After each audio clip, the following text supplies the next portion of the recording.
Hey everyone, welcome to the Smiling Homeschooler podcast. We're glad you can join us this week. Before we begin, we just want to say thank you to Teaching Textbooks for making this all possible. They're an amazing curriculum and an amazing math curriculum specifically. If you haven't checked them out, we'd encourage you to do so. Our family uses it. My daughter loves it, and I enjoyed it back when I did it back a long time ago. So go support them over at teachingtextbooks.com. Also, we want to thank Samaritan Ministries. They are a community of Christians who help pay one another's medical bills. They make it possible for families to take a step of faith, whether that's in a career change or a ministry opportunity or bringing moms home. And you can learn more and support them through using the link in the show notes or in the description of the comments there on the live video. But all right, Dad, let's go ahead and get started.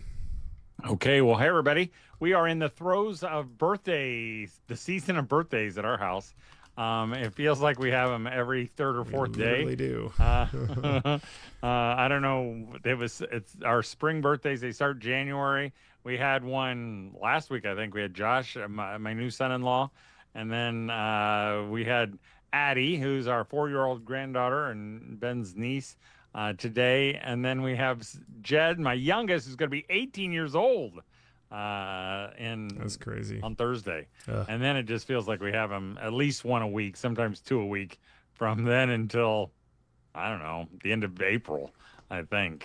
So it's a little fatiguing sometimes. I feel like we put up birthday decorations, and I saw Catherine, she was taking down decorations. I said, just leave them up. We'll just reuse them for the next birthday. But we're kind of in full swing now.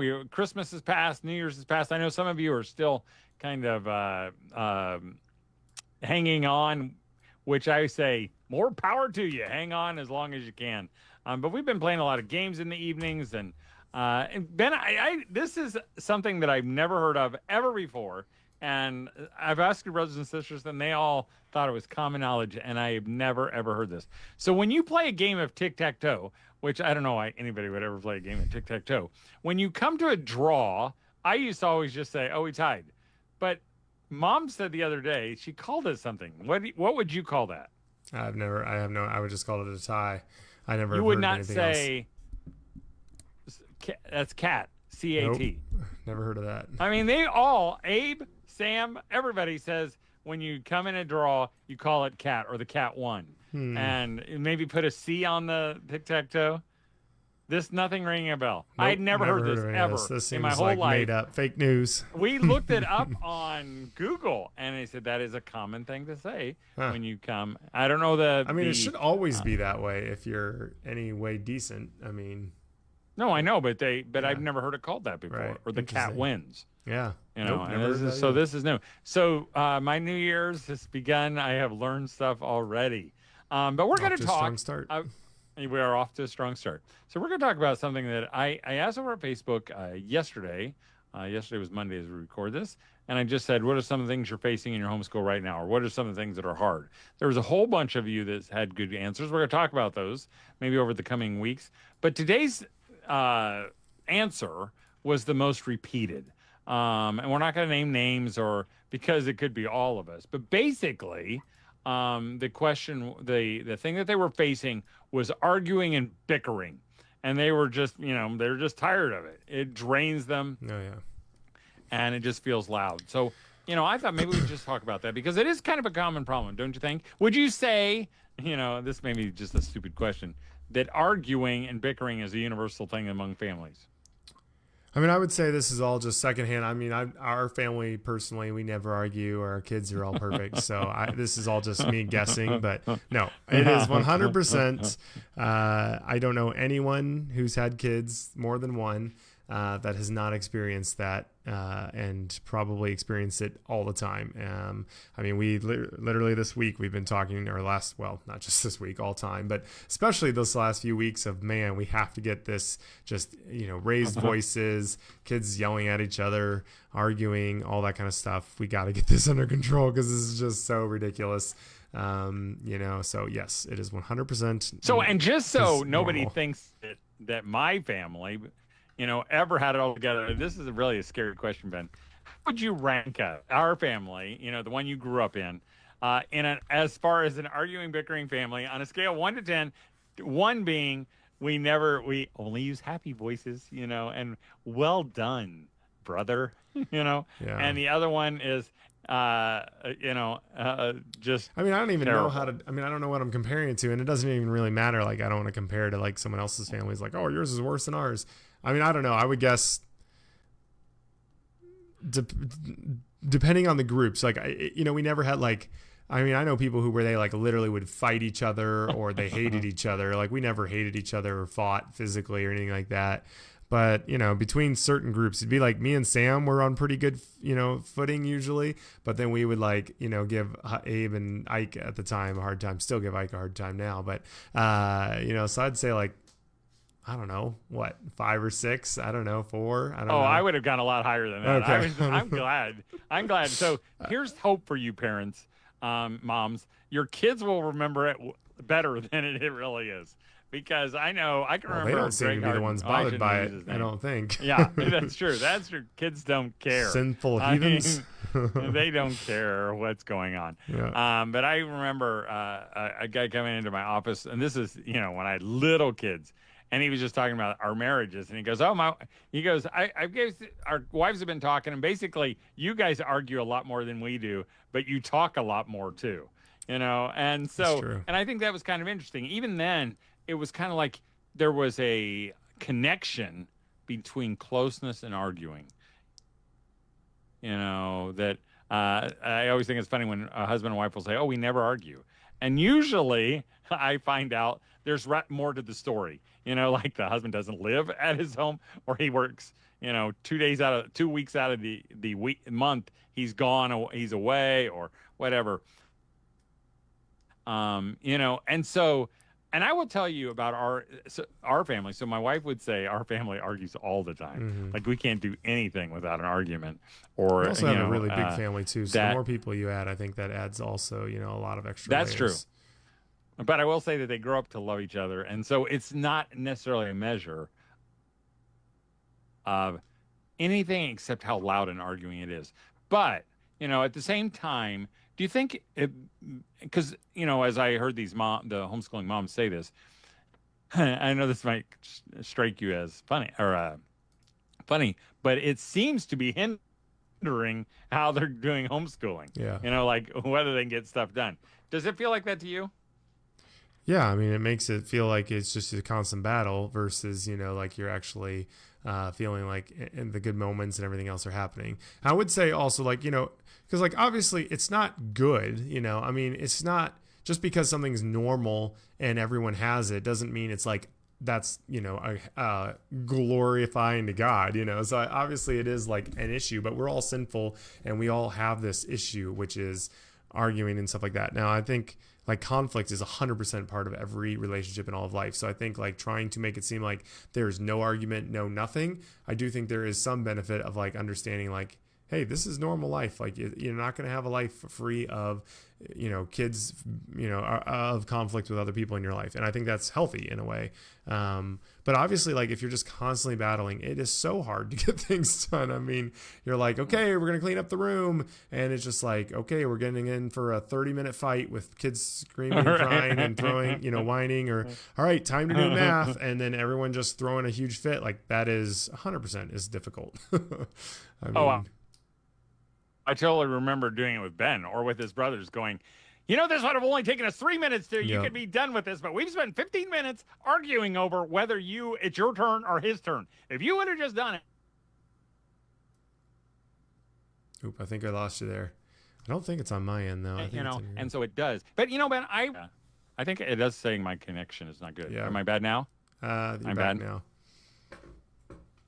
Well, but I would say, Ben, even as you were talking there, I do wonder, the longer I do life, is that maybe even though the arguing, like you said, just because we say normal doesn't mean it's good, but I wonder if there is some goodness to it. You even hinted at it before, that it does cause you to interact at a different level, and sometimes my wife will say, oh, we're just the worst because we argue all the time.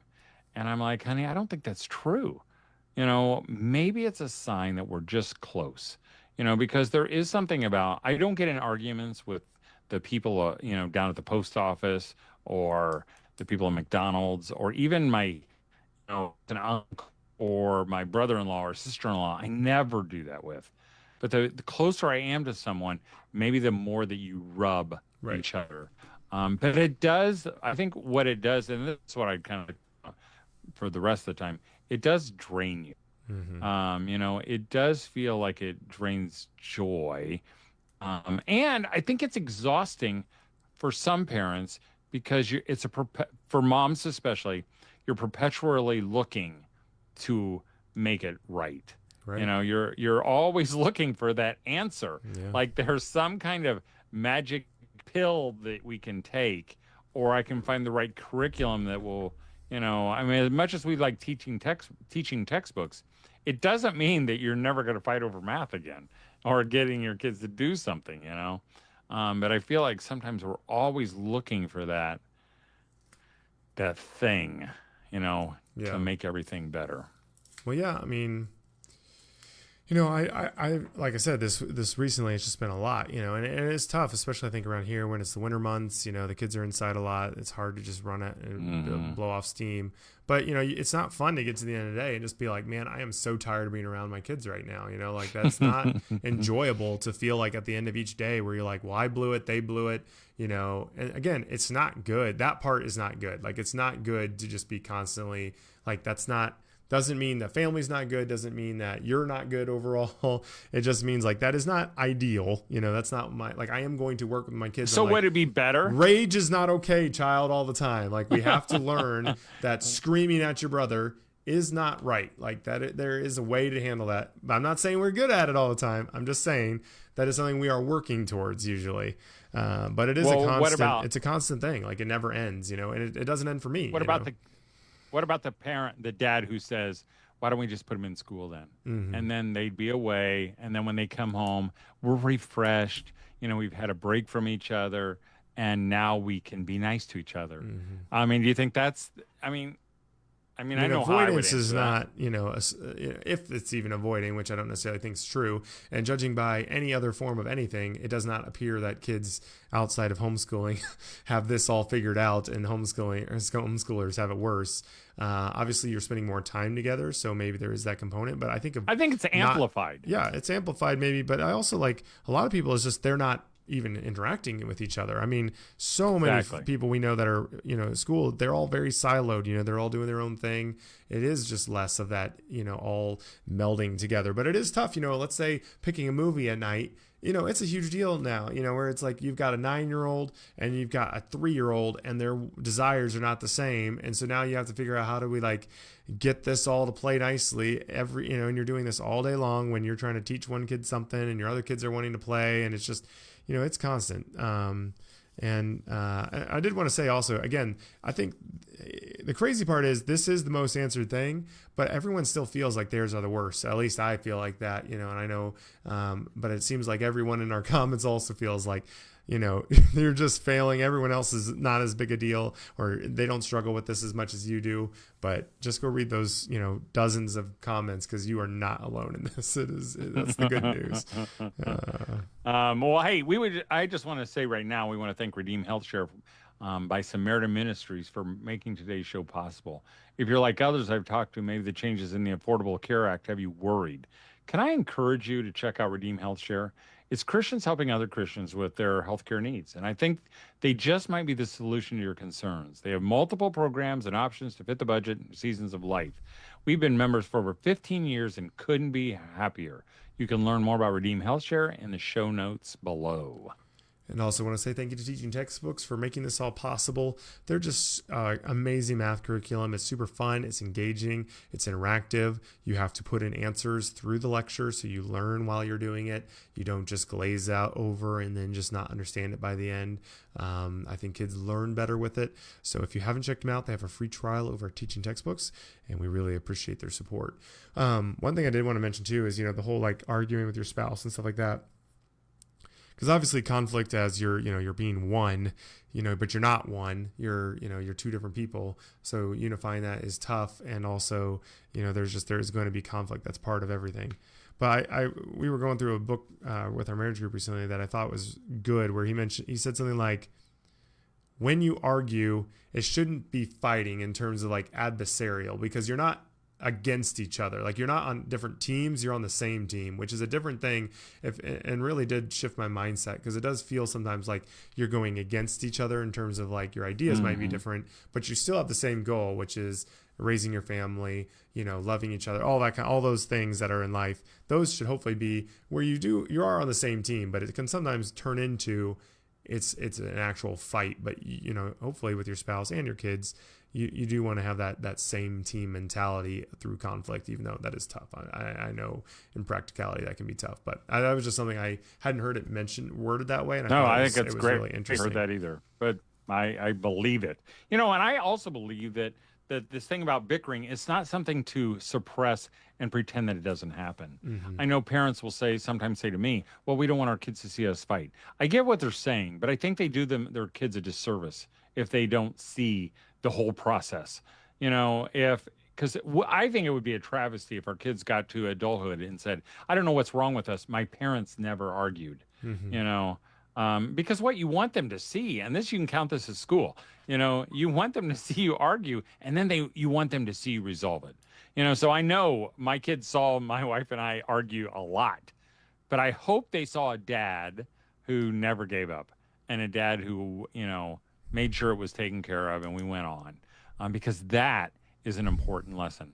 But, I will say, Ben, so kind of changing, not just talking about it, but so what do we do with it? Mm-hmm. What do we do when we have the bickering? Because I some of the comments made it sound like almost like, this bickering and the arguing is really disrupting our homeschool, but I don't know how to conquer it. Basically, I don't know how to get on top of it. Yeah. I mean, yeah, it's huge. I mean, and for us, and this is, I'm saying this as I believe this, even though I'm not good enough at it yet, is I do think there needs to be consistency from us as parents, so, if there is something that we're saying, this is something we're not allowing them to do, having a punishment that counts, and then being consistent with it. And I feel like we find huge fruits when we are consistent, but often the problem is we are so tired and just so worn out, you just don't even want to have to deal with it. But it's just that inconsistency just continues just to, I think, even make it worse almost in a way, because then it is just, well, if I just whine a little bit more or whatnot. I don't know if that's what you're looking for, but I think that's exactly. I think that's one of the things we do. But I know sometimes your mom, when you guys were young, she'd pick those times where we're at church, or we're with other people, and she'd go, Todd, we really need to get this under control. 100%. Why are, and I'm like, this is not when we need to do this, honey. Yeah. Because I'd say, hey, let's work on it when we get home, tomorrow during school. Because I think, some of these these can be training times during school. It is way more important and should be a priority even over math, science, and English and everything else. We want to get our kids to obey us. I mean, I hear moms will say to me, oh, I could never homeschool because my kids just wouldn't obey me. And I'm like, I want to say, maybe you should homeschool so you can get your kids to obey you. Then you can do whatever you want to do. Then if you want to put them in school, go ahead. But that's what we want. We want our kids to obey us so that one day they obey God without complaining, arguing, or whatever, And so we would, we took a parenting thing, Growing Kids God's Way, which, it's got some flaws in it. But they were always kind of like, you should obey right away, all the way, without complaining or arguing. And so we worked at doing some of that. So our kids who, when we would say, hey, you need to do your math now, if they complained, they got in trouble. There was a consequence, And so we took away lots of their choices because they were just constantly wearing us down. We'd give them a green pencil and they'd go, I want the red pencil. And we'd say, you don't get the red pencil. Now, sometimes my wife would say, why can't they have the green pencil? I like to have a green pencil and I'm like, because I'm giving them the green pencil and they're going to take the green stupid pencil without arguing. And then when they take it, no matter what I give them, then they can have choices back again. And that's a huge, huge thing. And so, Mom, I would say to you, if you're frustrated by your kids, which we all get frustrated by our kids, I would say, I would make that part of your homeschool day, non-confrontational. You're not at church. You're not at a small group. You're not with other people. and you just talk about it. You say, hey, what's a good way to respond? And they go, I don't know. Is a good way to respond to demand, to say, give me this. And you'd say, no, that's not a good way to respond. Okay, what's the best way to respond? And to little kids, you do that. You can do the role playing, and maybe you set up some consequences right off the bat. The next time you ask for this and you say it in this way, you'll know you will not get it. And we would do that with our kids. Did they get it right all the time? No, but it started putting it in their heads. And again, in case you begin to think that we ever got it under control, we didn't get it under control.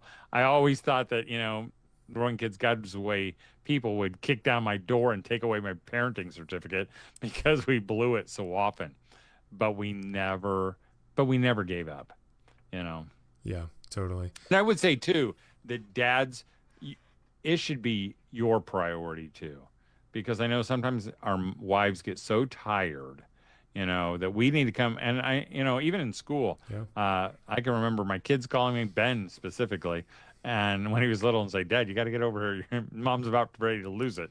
But there were times where she would need me to come to her rescue, because sometimes she would say, I can't do it severe enough. I can't be mean enough. I can't do whatever.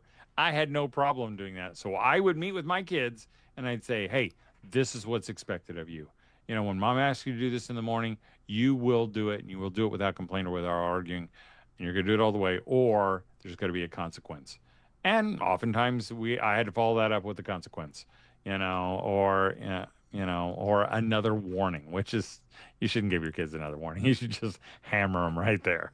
Okay, Ben, you've been thinking. Now what do you want to say? Huh? I said, but it's just so much easier to keep giving a warning, That's the hard part, Yeah, it's just hard because but it's true. I mean, the consistency of, especially when you're tired, you're like, okay, so I asked them to, pick up this thing. If they throw a fit, there's going to be a consequence. And then, so they do it. And you're like, well, they kind of threw a fit, but I can just let it go and they'll be over in 10 seconds. Or I can do the consequence. It's going to be like a 20-minute ordeal, but that is what counts. And it is true, but it is hard. Sometimes I think, and maybe you would say the same thing, sometimes the consequence is not severe enough. Yeah. 100%. We say things like, if you do this again, you're going to get in trouble. We're going to go to the bathroom.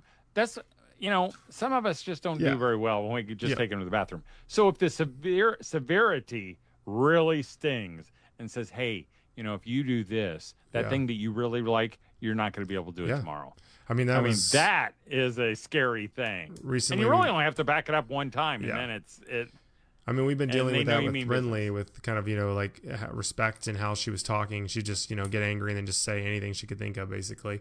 And, so we said, and to her, we, have kind of like where we'll let them watch something right before bed, and she hates going to bed early. Like if she's like, I'm just like a baby if I had to go to bed early, So, but we were like, all right, she blew up and said it. So we said, you do not get to, tomorrow night, you're going to bed early before everyone else and you won't get to watch anything. And that was, huge deal for her. That whole evening, she was just like wrapped in a blanket, walking around like she was about to die, but it's not that she's been perfect since then, but I think it was a big enough thing for her that she did value it enough that she does, it did get through to her. But it is different for every kid, and that's the, obviously, as a homeschool parent, you have such an advantage there that you get to see that every day. And I really do think like just sending them to school is really just avoiding the issue. I don't think it is solving the issue at all.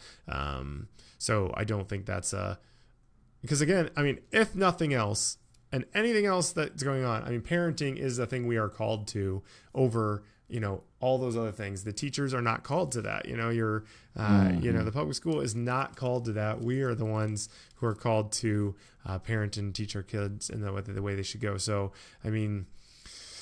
as much as it's tough and exhausting and never ending, it is our true calling. That is what we're doing all of this for. That is what homeschooling is about, is preparing them for when they're going to have their families and they're going to have their kids. Right, and all right. That. So, and I think like I've already said, it's bigger than just getting them to eat their green beans, because really what we want we want them to, like I said, we want them to obey us so that when God asks them to obey later on, Mm-hmm.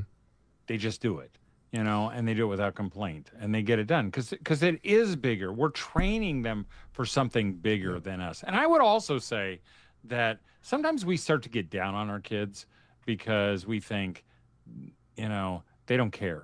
They don't care that they're acting like heathen. They don't care that they're acting like beasts, And I can remember with one of my kids, I don't know, I can't remember who. And I said something like, does it bother you the way you act? And the kid said, yeah, it does. And I'm like, and it was just like, I was like, totally, I'm like, okay, oh, okay, fine, we're good, And it was just such a good feeling because I think our kids, no kid likes to act out of control. Mm-hmm. I think, and really, I think sometimes, even letting them know that we're coming into that situation. I remember one time with Ben's son Anders, I think it was about a year ago, we were going to take him somewhere, and he had been struggling, sometimes acting out when he was in those public situations. And I was a little nervous to take him, so I just said, "Hey, Anders, when we go here, I really need you to be really good and not scream." And he's like, "Okay, pops." And we got done, and after he goes, "Did I do good, pops?" And I said, "You did great," And it was just like he was in this with me. Yeah, totally. And sometimes I think even sometimes for our kids, just to say, "Hey," to sitting again in those non-confrontational times, because really it's hard to discipline when they're screaming their heads off, right, and you're screaming your head off, and you're going, "Why don't you do this? Does this what God want?" But to sit like on a school day, on a Thursday morning, and to say, "Hey, we're going to talk about how we respond." Mm-hmm. I think your kids want to do that. Yeah. So. I do also, one last thing, and this is something you normally talk about, and I think was huge for you guys, is not forgetting to keep the relationship strong. So in the midst of all that, it can be really easy to have kind of just be like, I just don't really even want to interact with my kids. I don't enjoy them at this point.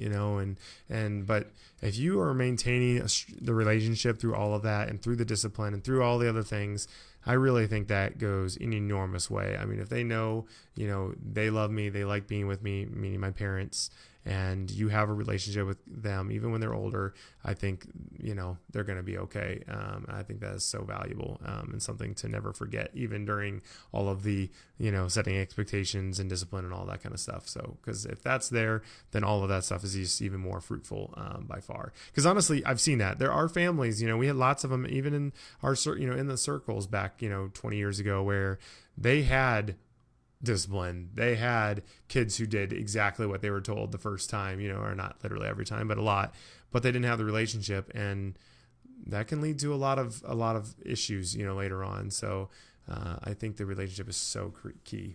Well, I probably shared the story before, but I remember with a friend of mine, and we were at their house, and his son came up and was super polite. And did when he said, "Hey, I want you to do this," he said, "Yes, Dad," and exactly how we were trained to have our kids be trained. And I said, "Wow, your kid does that?" He goes, "He does it every time." I said, "Really?" He said, "Yeah, I figured out that if you whack them hard enough the first time, they won't do it. They'll do it right every time." This was a family who didn't smile ever. Their kids didn't smile. I don't know what the relationship is right now, but it couldn't have been good then. But I will say this, closing comment. I remember one time a dad came up to me and he asked me this question. It was like he hung around the whole time and he waited to the very end till I maybe knew I was safe. And he said, "Todd, what do you do with all the bickering, and all the arguing?"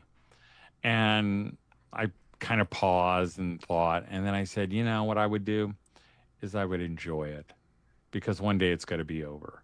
Because the thing is, we can spend our whole days yelling, and sometimes we do.